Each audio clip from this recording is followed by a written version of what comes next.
everybody doing? Great. So I won't have too long, but what I want to talk about is a little bit deeper. So I know a couple of you might not be ready. And I don't have enough time to peel away all the layers and get everyone involved and get them to put away all their bullshit and really be honest with themselves. But I'm going to at least ask everyone to do your best to put away all your bullshit and be honest with yourself. Because I'm going to ask you a couple of questions that if you really, really, really think about, I think they will transform some lives in this room. Is that fair? Yeah. But I've only got 10 minutes. Okay? And so what I want everyone to think about, and what one of my mentors has been teaching me about, is that most people spend their life living up here in their head, not in here. Meaning every decision that they make is made off of their logic, their analytics, processing it, weighing out the pros and cons. They're living in their head, not their heart. And so if you've ever had a big decision, maybe a couple of you in this room, how did you have a big decision that you have to make? Raise your hand. Or have ever had a big decision? Raise your hand. Okay, and if you've ever had to make a big decision, you've probably been in that moment where you're trying to weigh it out with logic, right? Every single person in this room, when they get a big decision, first thing they go to is what? Logic, right? But the truth is that that's not really how we're wired. We're wired to trust our heart. And so the first question I want you to really think about is, have you been living in your head or your heart? Because what I believe is that we get so caught up living in our head, we get so caught up in thinking about what we should be doing, we get so caught up in tying what we're doing to who we are, we get so tied up in trying to fit in with everyone else, that what we think we want might not even be what we want. And so I want to ask everyone here, how many of you, raise your hand if you have written goals somewhere right now? Okay, you know what you want. Now, if you checked off every single thing on your list, do you expect to be happy? I want you to really think about that for a second. If you checked off every single thing on your goal list right now, do you think you would be fulfilled today? And if the answer is not a definite F yes, then I think that there's at least something small you could tweak about your life. Is that fair? And so that's what I want to ask about right now is, first, are you living in your head or your heart? And another question to ask yourself is, do you feel like the world is treating you well right now? Because I believe your answer to that says everything about your attitude. See, everyone thinks they have a great attitude, and most people's attitude is either really, really bad, and everyone knows it, or they think they're really positive, but what they really are 90% of the time is neutral. And I believe that a neutral attitude will kill you more than anything else. Because negative people know that they're negative. They know that they're in the negative. Positive people know they're positive, but you know who thinks they're positive is the people in the middle. And when you answer the question, you feel that the world is treating you well right now, if your answer isn't something like, I feel like the world's treating me outstanding, I feel like the world's treating me amazing, then I'm going to guess that you're probably getting subpar results in some area in your life. Meaning, if I say, how's the world treating you now? You say, I think the world's treating me good, I think you're probably getting fair results. If you say, I think the world's treating me great, you're probably getting good results. If you say, it's treating me amazing, that's when you might be doing something. Everyone follow me there? So what's the first question? Are you living in your head or your what? And I believe that if you really think about what you want to do with your life, everyone in this room knows what they want to do. And if right now you're saying, I'm not really sure if I know what you want to do, I'm going to call it bullshit. I'm going to say that right now, one of two things is stopping you for the thing you know you want to do, that you're lying to yourself that you don't want to do. You guys want to know what those two things are? If you do, say yeah. Yeah. All right, number one is, can you do it? That's the physical, are you ready? Like, do you have the actual skills? Is there, a lot of you might have something you want to do, but you're in the process of learning how to do it, right? Let's say you want to be a speaker, you're perfecting your craft. You want to be a writer, you're in the process of writing, right? You want to learn something, you're in school for that something. Everyone follow me? But the second part of it is a lot harder, and that's, do you feel like you deserve it?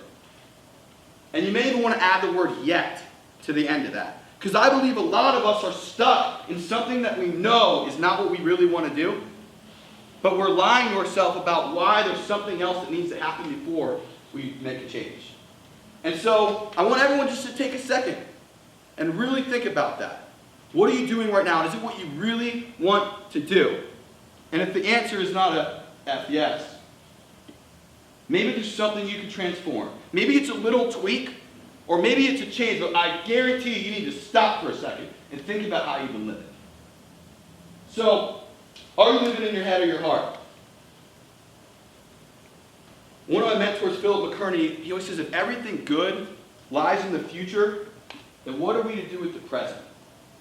See, most of us, we get so caught, and especially people that show up for this, like leaders, entrepreneurs, people that want to do stuff, we're so caught up in the future. No matter how well we're doing, we want to do bigger. We want to climb a bigger mountain, right?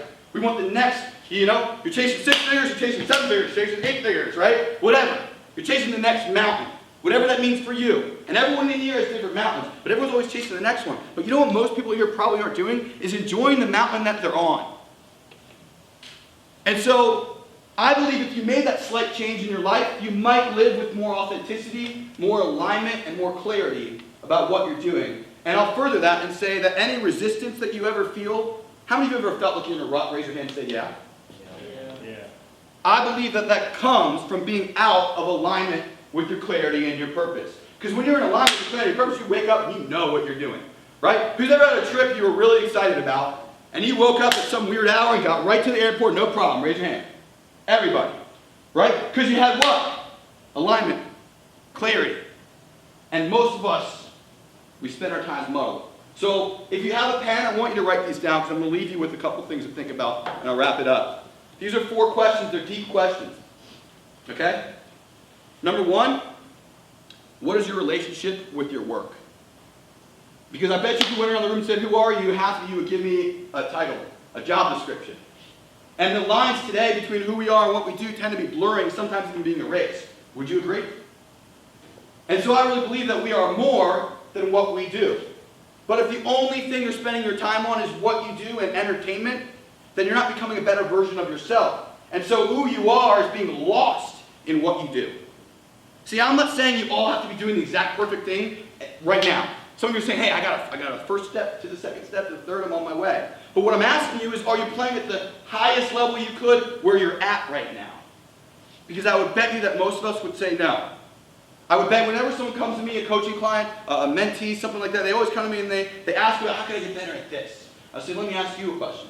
How many books have you read about that in the last 60 days? Oh, well, how much do you really want it? How much do you really want? So again, if you're in alignment with your authenticity, your purpose, you have clarity, you wake up and you go create things and you go learn stuff, or you just decide that you're ready. Instead of waiting around, I was once at an event to speak, and the guy said to me, what do you really want to do with your life? I said, I always want to travel around and write and speak. He says, okay.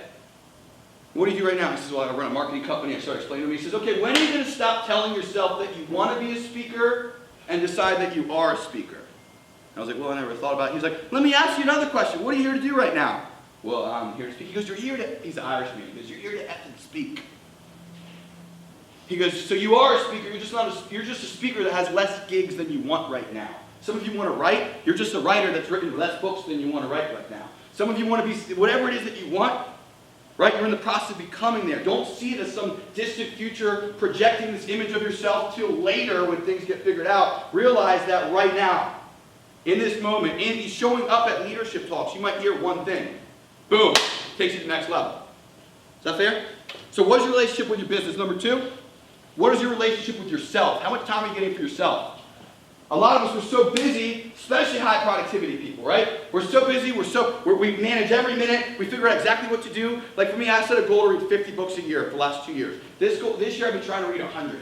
And I say that not to impress anybody, but to impress upon you that when you try to plan 100 books around like everything else in your life, it just doesn't make sense. Right? So I literally, at the beginning of the year, I'm spending every minute like, oh, I got an extra minute, I'll listen to this, I'll read this, I'll do that, right? And then I realized that what's really happening is we're so busy filling our brains with information. Some of you, it's not valuable information. It's the news, it's TV, it's entertainment. But you're filling your brains with information. It's Facebook. And you're filling your brains with so much information, you're not getting time for you. And when I say that, a lot of you think of meditation or going in the woods or climbing, like for you, like why does having time for you have to be so removed? Why can't it just be like here in your life? Why do you have to go climb a mountain or visit a monk or something? Right? Now, I'm not saying this to actually realize that if right now your life or the way you're living doesn't give you a little bit more time for you to reflect on whether or not you're living the way you want to live, to reflect on things that are bigger than today's bullshit, today's problems, or today's goal for the positive people, if you're not getting that time, I'm telling you right now, you probably don't have time. You don't have enough time for yourself. We wear busyness like it's this badge of honor. How are things going? Oh, we're real busy. Right? And when people say they're busy, a lot of people hear, well, what you're really saying is you're too busy for me. What I think it really is that what you're really saying is you're really too busy for yourself.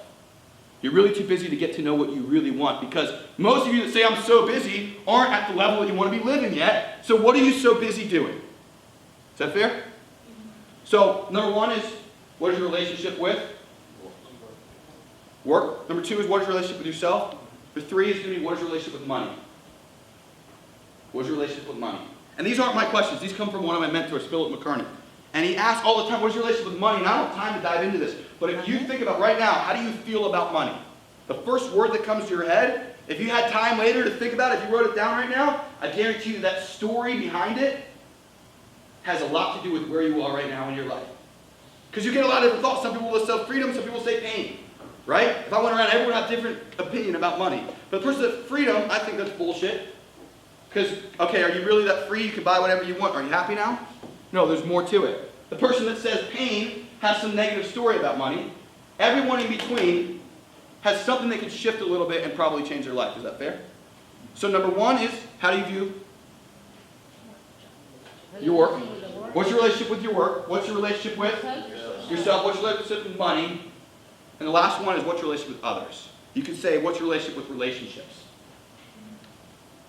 If I asked you, what was your vision of relationships growing up? And you wrote it out.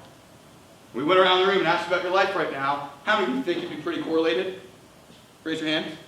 I guarantee right now, if you're in a relationship, by the way, and you have any trouble whatsoever, and you stop saying, what is your image of a relationship? What did you see? Because the truth is, we can't be something we've never seen. Not just in a relationship, but in anywhere. Like, we had to see it somewhere.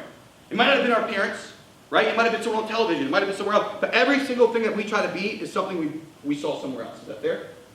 So what is your relationship with relationships? Because when you realize that what you saw might be determining how you're treating the people around you, might be determining the depth and the breadth of your relationships. So the people that you were around growing up didn't have as thriving and fulfilled relationships as you dream of having, you got to stop being like that person. And you got to break free of that. And if you did learn from someone like that, you're lucky, and you got to ask yourself, am I doing the things I saw that person doing? Make sense? So number 1 is, what is your relationship with your work? Number 2 is, what is your relationship with yourself? Number 3 is, what is your relationship with money? Number 4 is, what is your relationship with others? Thank you guys very much. Those are some thoughts to think about.